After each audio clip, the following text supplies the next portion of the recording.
Good morning and welcome to this Monday, March 13th, 2023 edition of Trading Places Live at earningsbeats.com. I'm Tom Bowley, Chief Market Strategist here at Earnings Beats, and I'll be your host for the next 30 minutes, featuring everything you need to know as you prepare for the trading day ahead. A couple things before we get started. First, it's great to be back. Had a great vacation, was out for all of last week. Unfortunately, I did come back, and the day I returned, I got a little under the weather. So not sure how well my voice will hold up today. I'm trying to take it a little easy. Hopefully I'll be able to get the full 30 minutes in. I've been looking forward to doing the show. It was a really rough week last week. I had one member write in and say that next time that I'll go on vacation, they're going to make sure they put some puts on the market. So I got a couple of funny stories about that. Back in, I think it was March of 2000, the stock market topped.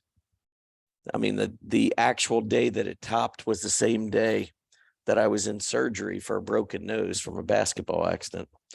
And then 1987, when the market crashed, I was actually on my honeymoon in Jamaica. And back then we didn't really have the internet to make trades. Certainly not good internet in Jamaica. So there is a history there of when I'm not available that the market tends to struggle a little bit. And that was certainly the case again last week. Although I could have traded, I didn't take anything with me though. So this is one of those vacations. I actually left all my computers at home. First time I've done that. I can't even tell you when. Normally I always, it turns into a workcation for me. I generally do work, in the morning or whatever, and then kind of do my afternoon vacationing or whatever. But this time I decided I was leaving everything at home. Had my phone with me so I could check in, but really the selling began in the latter part of last week. It was more so Thursday and Friday than anything else. So anyway, there's a lot of interesting charts to show you, to talk about. And so we'll go ahead and jump into some of that this morning. Before I get into any of that, though, I do want to welcome everyone. Those of you who are joining for the first time, thank you so much. We certainly appreciate you tuning in. I hope you find the show enjoyable and educational. That's really what I strive to do. I try to make it as educational as possible. You may not agree with what I have to say. You may not agree with my opinions, but hopefully along the way, maybe I'll open your eyes to some things about the stock market that you didn't know before. And that's really the goal. I try to open my own eyes to things that I didn't know before. I'm constantly researching, looking at the market, trying to get any kind of an edge that we can for our members at Earnings Beats and for our entire Earnings Beats community. So again, I want to thank you. Those who are on the stream, we're now streaming live on YouTube. Thank you so much. Tell your friends about it. We'd love to, grow this stream. Make sure you subscribe to our channel. That way you won't miss anything that we have that's coming up. And also be sure to like the video. We'd love to, make sure we get some further support out there, get some other folks joining in here on our live stream. So let me go ahead and share my screen with everyone so that you can first go over to Earnings Beats, especially for those who are new. If you go to earningsbeats.com and scroll down, you will find an area right here in the middle of the page where you can subscribe to our free Earnings Beats Digest newsletter. All it takes is a name and an email address. Hit that subscribe button and you're good. We publish this newsletter 3 times a week, Monday, Wednesday, and Friday. Normally it's out around 8:30. It was a little bit late this morning. I know it was late on Friday, which was partially my fault. But well, actually, it was my fault. But we normally do try to get that out around 8:30 in the morning, try and give you a little bit of time to, no pun intended, but digest it before the market opens at 9:30. So again, just a name and an email address if you're already in there. Appreciate your support. We do have live events, webinars that are free sometimes. And if you are on the Earnings Beats Digest list, we will send you room instructions. That's another reason to subscribe. This is, by the way, it's completely free, no credit card required. You can unsubscribe at any time. It's really about education. I try to to make it as educational as possible. There was a stock I'm featuring today that's approaching key support. That's got a lot of in the money puts. This is option expiration week. This is a crazy week, by the way, that we have coming up. And we'll go over some of that throughout the show. But options expire on Friday. And anytime you get close to options expiration, you got to be thinking about what the financial incentive is for market makers. Market makers are part of the financial community. Don't know if you noticed, but last week, financials got hit hard, especially banks. One way to help out the banks is to wipe out premium on options as you head into option expiration week. And we have in the money puts that the markets and market makers are going to have to contend with later in the week. So I wrote to our members on late Friday. I had just gotten back into town. And one of the things I talked about was the volatility index was moving to levels where I don't care what you think about the long-term direction of the market. I think we're going to go higher. But when the VIX is rising and it gets up into the 20s and up near 30, you have to batten down the hatches, because the stock market, when it loses ground, it loses it the fastest when the volatility index is rising. If you understand how the volatility index works, it's basically a calculation that's based on the pricing of options, short-term S&P options.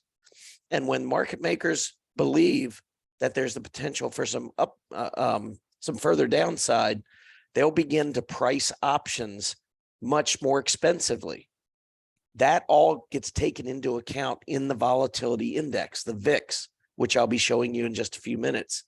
So hold on one second. I may have to take a break from time to time. Hold on one second.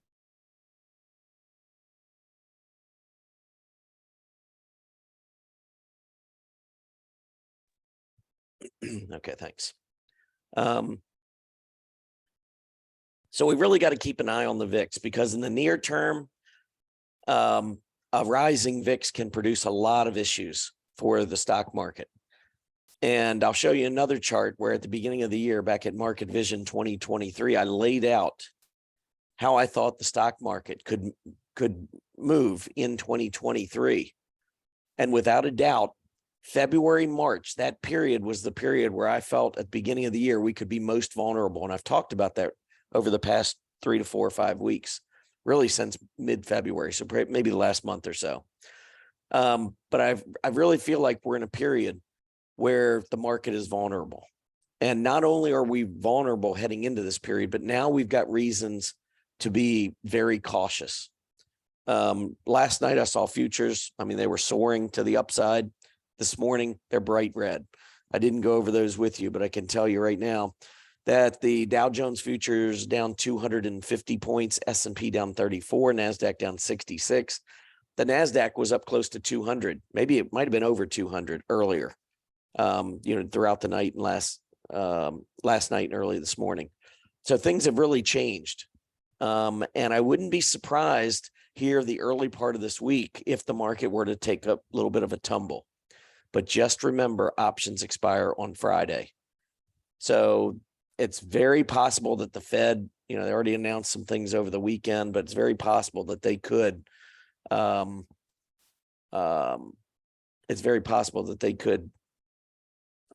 do something to backstop.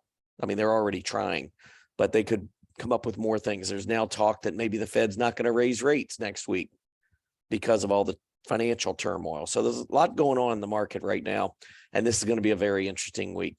But anyhow, if you are new to Earnings Beats, make sure you go over there and subscribe. We'd love to have you in our Earnings Beats Digest. Okay, next up, wanted to go through and give you a quick wrap of last week. So normally when I do this daily market recap, I do it with daily prices. Here I've done weekly. I've gone back 3 years and I've given you a weekly chart on these 10 smaller charts using Candle Glance over at Stock Charts. So if you look at this, you can see that first of all, the Dow has broken back down below the recent lows. So we were in sideways consolidation mode on the Dow until the end of last week, We actually broke back down below short-term support. We lost the 20-week moving average. We lost the 50-week moving average. And so this doesn't look good on a short-term basis. I could see some additional selling just based on this one chart. As I look at the S&P 500, we were back up through the 20-week, back through the 50-week. The 20-week had climbed above the 50. Well, that's rolled back over. Prices now are below both and not really looking good. I mean, we have a support level from back at the end of 2022 around the 37.75 area. I think we're going to see that. I was talking about that, more recently as we were rolling over. I thought 37.75 could come into play. The chart I'll show you later that I did back at the beginning of January at Market Vision 2023, I actually had the market coming back down to about 3,800 during this time before we had a much bigger rally later in the year. So at this point, the market is really playing out kind of according to what we thought it would at the beginning of the year. We had a beautiful rise up in January, which we talked about. And then we had the period of weakness in February and March where we're struggling. I think as we get closer to Q1 earnings, a lot of this other stuff is going to all be out of the way. And I think we're going to see a massive rally into April. But we got to get through March first. And this is where I've said we're absolutely more prone to some short-term selling, in my opinion. Look at the NASDAQ. We only got up to about the 50-week moving average. The 20 never crossed the 50. And here we are rolling over back beneath both of them again. Mid caps looking maybe best, probably best of the four that I've talked about so far, well above the 50 and 20. The 20 clearly back above the 50. And here we are falling back down, closing just below both the 20 and the 50-week moving average last week. Same goes for the small caps. Nice move there, rolling back over below the moving averages. So none of these charts look particularly good. And when you throw in sentiment, which I'll show you some charts in just a minute, it just feels like we've got more downside to go here in the near term. Financials, the big problem last week, without a doubt. They dropped 8.5% last week. By the way, the S&P was down 4.5%. Financials down 8.5%, with the XLF tumbling down below both of its moving averages, below the late fourth quarter support area. So financials look like they're, vulnerable perhaps to much more selling. Materials down 7.6% last week. Moving back down, closing at 78.18, again below both those moving averages, weekly moving averages. Real estate already had fallen, was rolling over, added to it last week. Now, one thing I'll point out, because I'm going to talk about, a number of things that bother me right now in the short term, but one thing I'll point out about last week, where's technology, where's consumer discretionary, and where's communication services? Where are those three aggressive groups? When the market's getting hit hard, usually those are the three leading to the downside.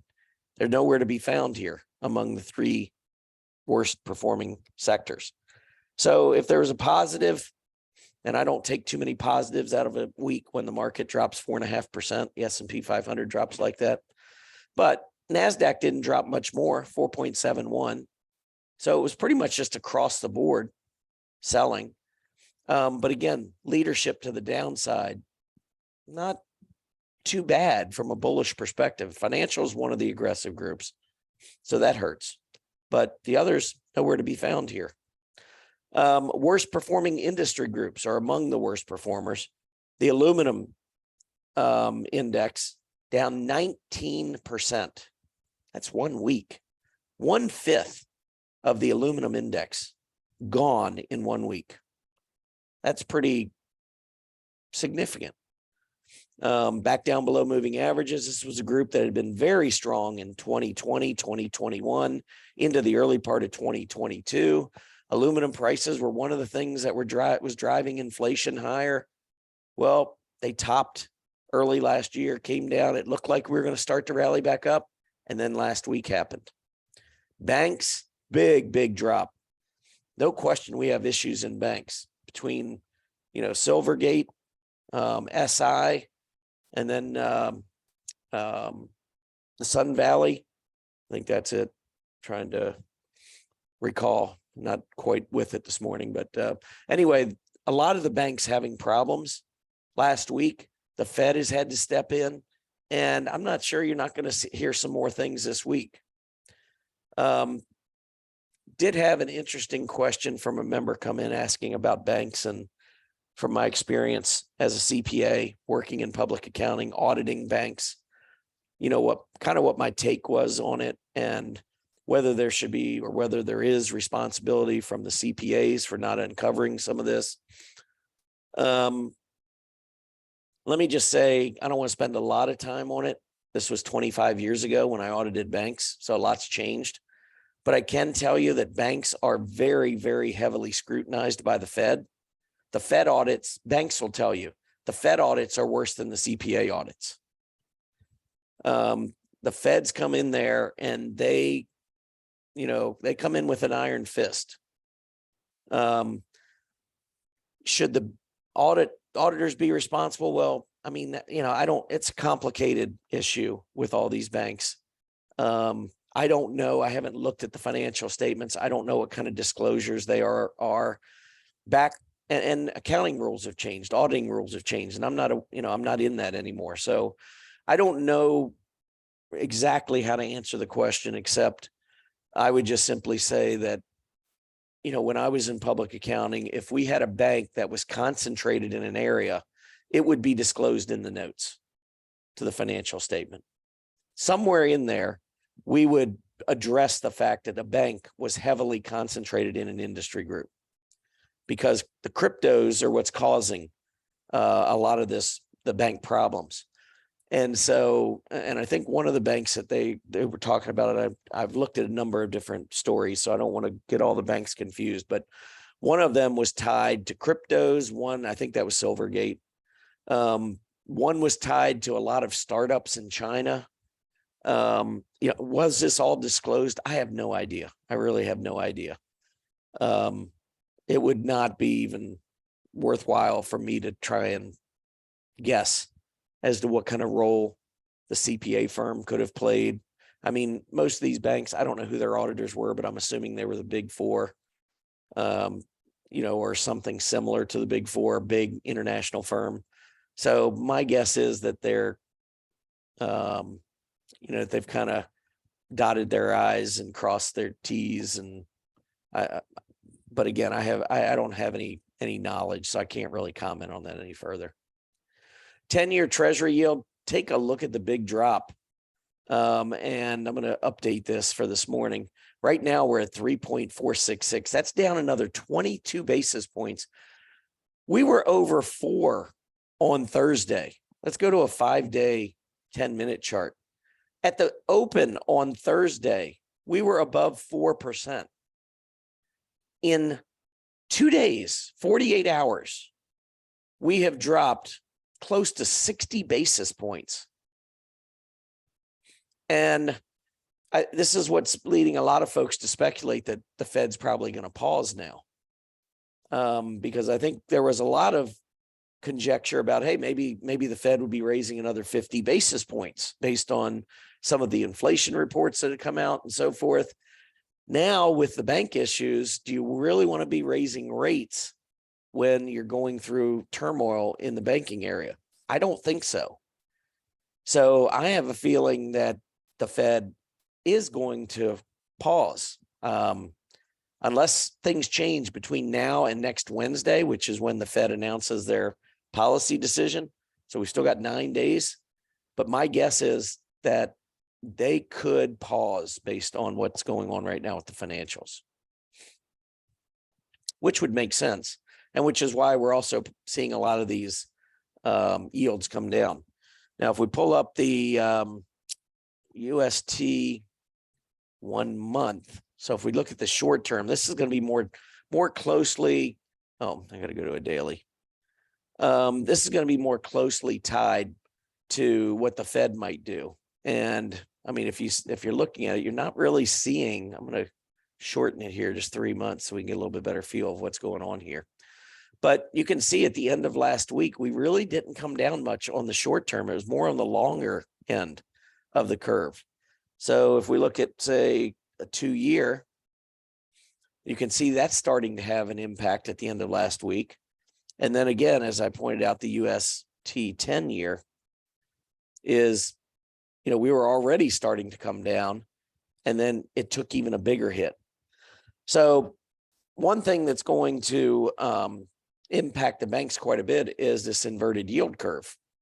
Because if the short term, the 1-month rates stay up and just roll over a little bit, and you've got the 10-year dropping like a rock, you're getting a pretty significant spread, negative spread, where we're getting that inverted yield curve.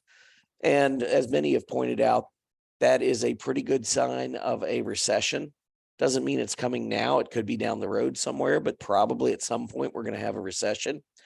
I think we already had a mild one last year, as evidenced by 2 negative GDP readings, but that's not what the government uses anymore.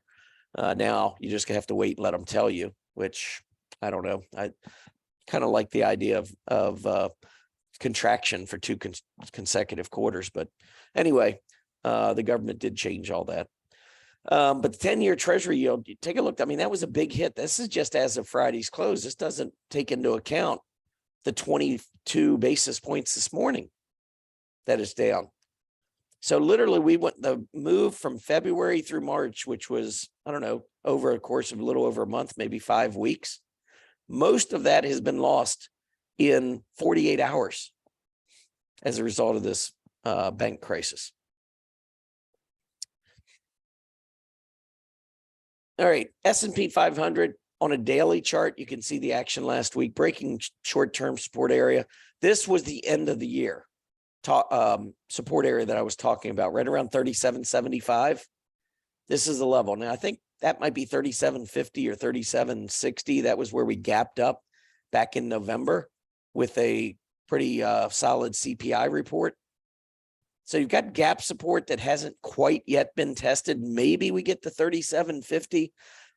I don't think we go lower than that, but when the VIX is rising, anything goes. Anything goes. Because the market isn't rational. When the VIX gets up into the 30s, if that's where we're heading, the stock market is irrational. Hold on 1 second.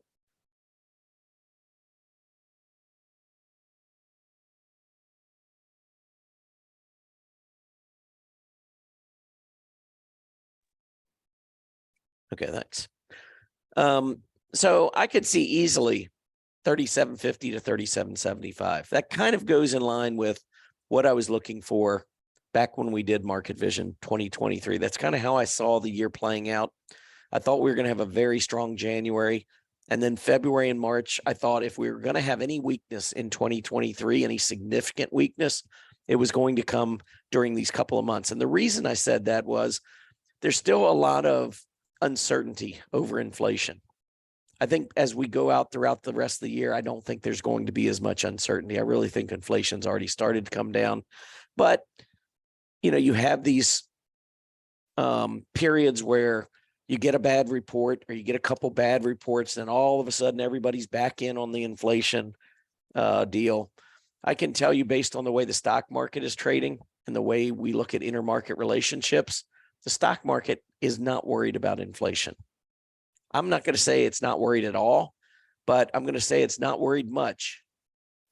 And so when I see those relationships set up like that, I'm not worried about inflation. So I think inflation is going to be I think as we work our way throughout the year, I think it continues to be less and less of a story. I think perhaps the recession story might gain a little steam. That's what I think is going to keep the market maybe at bay for a little bit. But if you start talking about a recession and you stop talking about inflation, the Fed is not going to raise rates anymore. The Fed will start to lower rates. And when that happens, the stock market prices things based on where we're going to be 6 to 9 months from now. That's why we went down in 2022. That's what a lot of folks don't get when they look at the market. They're always trying to look at what's happening right now and thinking the stock market should be doing exactly what the economy is doing or what all the economic reports are doing. And that's not how the market works. The market is constantly looking forward 6 to 9 months at conditions. So when we saw the big drop last year and we went down to the June low and actually went down even a little lower, that surprised me. I called a bottom right here at this low. I said, that's it. We were off to the races. Then we had Powell talking about from Jackson Hole, more pain ahead for stocks, so forth. Went down one more time, put in a slightly lower low. And I believe that's the bottom. Could I be wrong? Sure. I don't have a crystal ball. I don't know for sure. I just look at my signals. I look at what the market's telling me. I look at a lot of intermarket relationships, and then I go from there. So I think we've rallied off of that, got a nice higher high, higher low, higher high. And that's one of the reasons why I'm kind of watching this area of gap support and price support. Because if this area is lost, then I think we probably go down and double bottom, back down at the October low. I don't think this is going to be lost, though. And time is probably the most important thing, because I think as we get closer to earnings season, we're going to start moving back up again. Just my opinion. So I think the next couple of weeks is the opportunity for the bears to do whatever they're going to do, whether it's 3,800, 3,750, or maybe even a bigger drop. Remember, when the VIX gets up, that's when the S&P can lose ground in a hurry. The NASDAQ 100, basically down below the 50-day, trying to hang on to this short-term price support. I don't think it's going to work. I suspect we're going to go lower, at least to start this week. And then we got options expiring later this week, which is really going to make things interesting. Here was the S&P 500 chart that I gave back at the beginning of the year. First of all, the prices in from January to now were not in here, because I actually drew this back, these black lines, kind of what I was thinking maybe would happen. I drew this back at the beginning of January, so I didn't have the benefit of seeing what's going on. But you can see the market went up, kind of like that first step, and it's coming back down. And the level I kind of drew this line to is around 3,800. And then I think as we go into the second quarter, into April, and throughout the second quarter, I think we're going to move back up, maybe 41 to 4,300, somewhere in there. Maybe stall over the summer a little bit. And I think by the time fourth quarter rolls around, I think we're going to be in major bull market mode. So that was laid out back at the beginning of the year. So far, it's following script. We'll see what happens as we move forward. So let's talk a little bit about incentive or sentiment. We only have a couple minutes here, and I'm not going to go long past because I'm trying to save my voice here. But the VIX, this is one of the things I wrote about. This is what really bothered me on Friday. The VIX had gotten up to 29 by about 2 o'clock in the afternoon. And it did pull back, which was good. And the market kind of settled. But I want you to look at the intraday on the VIX. I mean, here was the middle of the day on Thursday. We were down at 1930, 1940. We got up to 29, a little over 24 hours later. That is a massive move in fear. When the fear is rising, you have got to be careful. Now, we came back in the last couple of hours. That actually surprised me, because look at how much the VIX fell from its 2 o'clock high. I mean, we were back down near the 2-hour low, right? We finished back below 25. Look at the S&P 500. The S&P 500 went down, started to rally, but went back down near its low. So I would have thought, okay, going back down again at the end of the day, the VIX would have risen into the close. And it didn't. It went up, but then fell again in the final 10 minutes to finish back below 25. I'm going to be watching the VIX closely today, because if we move back up and take out that 29 level, I think that's going to be a big red flag for the market in the short term. And I wouldn't be surprised to see that 3750 to 3775 area. And then we'll go from there. But just remember, if it continues to drop, we are already in a situation where max pain on both the spider and the QQQ are above Friday's close. So the further we drop to open this week, the more in the money put premium that will be on the table for market makers as we roll toward the later part of this week. So like I said, it's going to be a crazy week. And by the way, there are a ton of economic reports out this week that, we're going to have to be deciphering in the middle of all this as we go. Tomorrow, CPI. February CPI is out tomorrow morning. So if you're in the camp that thinks the Fed's not going to do anything because of all the financial turmoil, what happens if CPI is much higher than expected tomorrow? What does the Fed do? That's what the market's going to be trying to figure out. And when the market is uncertain, that is usually when the VIX goes up and the market goes down. So be careful there. Wednesday, PPI, retail sales. Thursday, housing starts, building permits, jobless claims. Friday, industrial production, capacity utilization, consumer sentiment, and leading indicators. And then we have the Fed meeting next Tuesday and Wednesday. All of this coming in during a period when the market tends to be more vulnerable. But the further it goes down, we've got options expiring at the end of the week. What the heck's going to happen? Good question. One more chart I wanted to show you. This was the put-call ratio, equity-only put-call ratio from the CBOE on Friday. I mean, it was off the charts. Now, I'm not getting the same readings from stock charts. I know they're looking into this as well. But when you look at the equity-only put-call ratio, well, let me first show you the close that I got. So 1.11, and you can see on an individual basis, this was the highest reading we had seen in a long time. You need to ignore these readings, these huge spikes back here. There were reports, there were articles out talking about how some of the big Wall Street firms were hedging big time against some of the large cap names like Apple and Amazon and Microsoft and so forth, Tesla. And as a result, these numbers were skewed. What I use the equity only put call ratio for is to get a gauge of individual traders' psyche. That was being skewed by professionals. And so I don't like, look, that's not what I'm trying to get out of the CPCE. Normally, professionals are dealing with index options, not individual stock options. And so I don't know, I'm not smart enough, I guess, to know exactly what they were doing. Probably they had large positions they had to hedge, but I am disregarding. I actually have my own calculation using the user-defined index at stock charts to calculate the CPCE.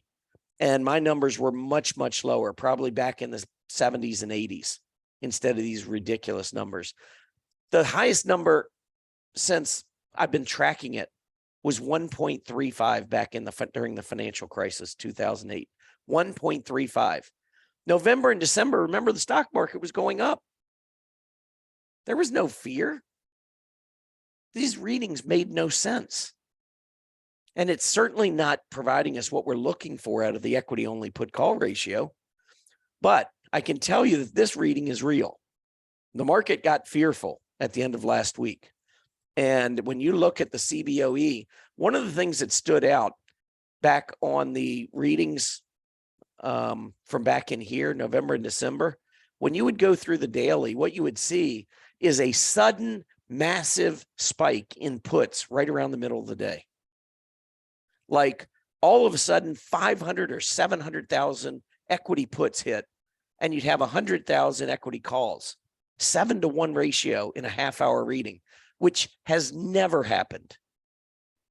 And that's what was kind of alerting me to something was going on with the put call ratio, because it was just a couple of readings in the middle of the day where it would happen, and then it would be gone again.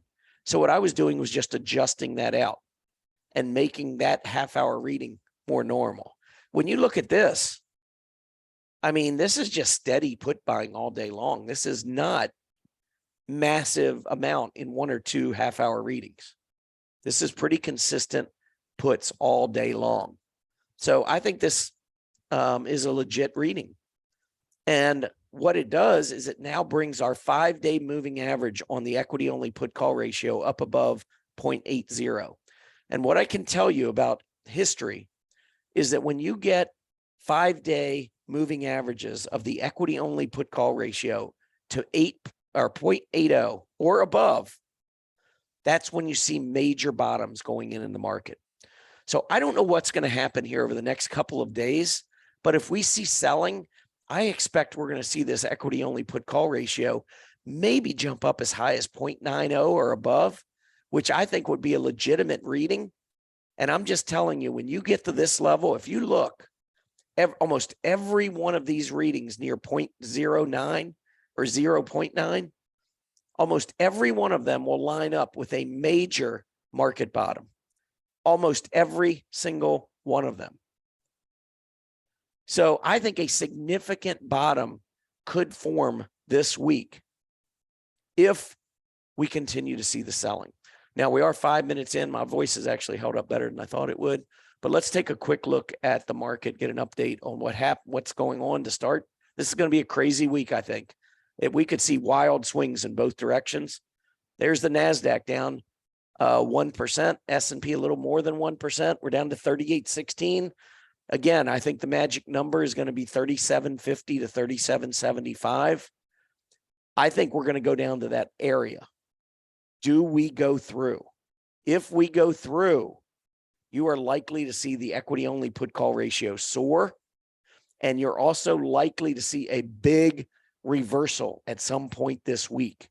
And when it happens, I think that could be putting in a major bottom. I'm going to leave you with that. I'll be back tomorrow morning over at Stock Charts TV for the next episode of Trading Places Live. Again, thank you so much for joining this stream. And join me over at Stock Charts tomorrow. I'll be doing the stream again on Wednesday. But all the shows start at 9 and usually around 9:30. Let's keep an eye on this market. Watch the VIX. Watch the equity only put call ratio. I'll be watching it every half hour over at the CBOE.